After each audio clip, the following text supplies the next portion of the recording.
Assalamualaikum warahmatullahi wabarakatuh. Nama saya Junaidi Robani.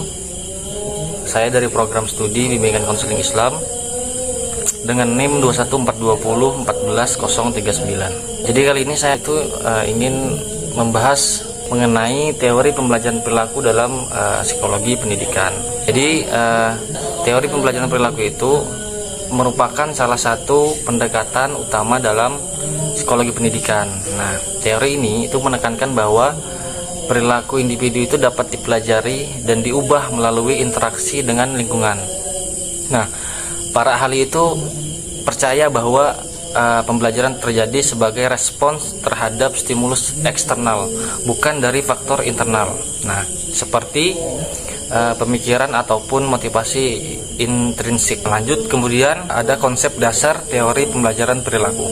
Nah, jadi teori pembelajaran perilaku ini berfokus pada hubungan antara stimulus dan juga respon.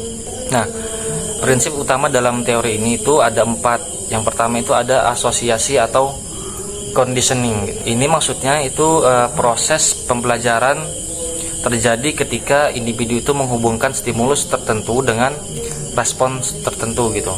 Kemudian kedua itu ada penguatan atau reinforcement.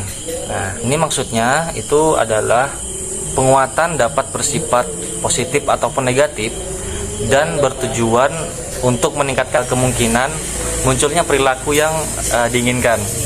Kemudian ketiga ada hukuman atau punishment. Nah, hukuman itu digunakan untuk mengurangi atau menghilangkan perilaku yang tidak diinginkan. Kemudian yang keempat itu ada pemodelan atau modeling. Nah, jadi maksudnya itu individu itu dapat belajar dengan meniru perilaku orang lain. Kemudian ada tokoh dan teori utama. Nah, yang pertama itu ada Ivan Pavlov. Nah, dengan teorinya yaitu classical conditioning. Nah, si Pavlov ini menemukan bahwa seekor anjing itu dapat belajar mengasosiasikan bunyi bel dengan makanan sehingga menghasilkan respons refleks berupa air liur. Nah, kemudian kedua ada B.F. Skinner dengan teori operant conditioning. Nah, Skinner ini itu mengembangkan teori penguatan di mana perilaku yang diberi penguatan positif lebih cenderung untuk diulang. Contohnya dalam pendidikan. Seperti guru itu memberikan hadiah kecil ataupun pujian kepada siswa yang menyelesaikan tugas dengan baik, misalnya seperti itu. Nah, kemudian ada teori dari John Watson dengan teorinya yaitu behaviorisme radikal. Nah, Watson itu menekankan bahwa semua perilaku itu dapat dipelajari melalui interaksi dengan lingkungan. Nah, contohnya dalam dunia pendidikan itu seperti anak kecil yang takut pada suara keras dapat dikondisikan untuk takut pada objek tertentu melalui pengalaman negatif. Kemudian ada penerapan dalam pendidikan. Jadi pertama itu ada sistem penguatan dalam kelas.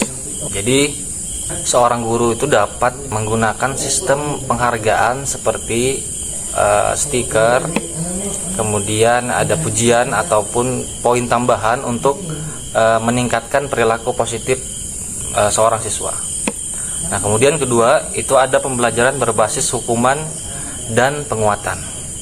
Nah, maksud hukumannya ini hukuman yang bersifat edukatif yang dapat diterapkan untuk mencegah perilaku negatif. Misalnya menugaskan refleksi bagi siswa yang melanggar aturan, kurang lebih seperti itu. Kemudian ketiga itu ada pembelajaran dengan model atau role playing.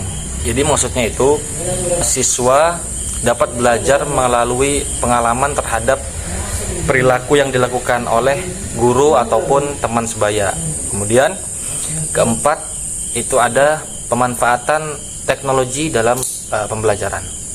Nah, maksudnya gamifikasi dalam pendidikan itu menggunakan prinsip reinforcement seperti pemberian rencana ataupun poin dalam aplikasi pembelajaran daring.